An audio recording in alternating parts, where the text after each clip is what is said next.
आले त्यांना काहीतरी विलक्षण अनुभव आपल्या आयुष्यात आलेला आहे, त्यांना तो कथन करायचं आहे थोडक्यामध्ये. पोहरकर गुरुजी या. नमो नमः. जय दादाजी.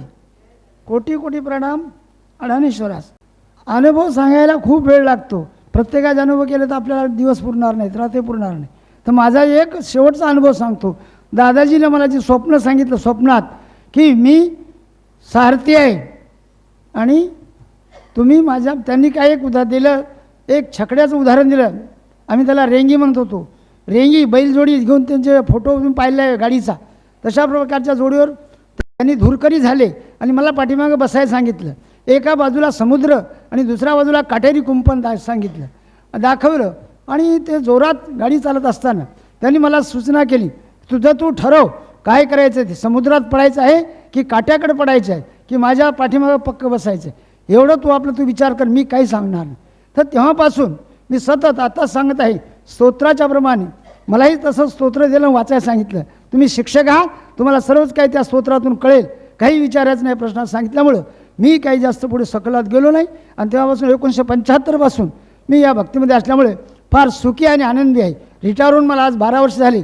या सत्संगामध्ये केव्हा निघून गेले याचा पत्ता लागला नाही. अशा प्रकारे मी फार आनंदित जीवन जगत आहो आणि कोणत्याही प्रकारची बिमारी वगैरे, कोणती शुगर वगैरे आजही नाही आहे, समजलं.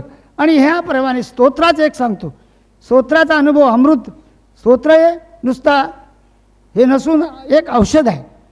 एक आमचा नातेवाईक म्हणजे आमचा पुतण्या मावस भाचा मुलगा, तो फार आजारी झाला. डॉक्टरांनी सांगितलं त्याचा इलाजच नाही.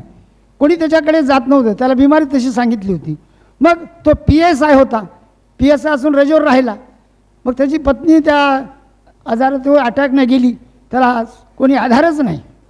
मग मी ठाण्यावरून कार्यक्रम करून जाताना 2 पुस्तकं नेली होती स्तोत्राची.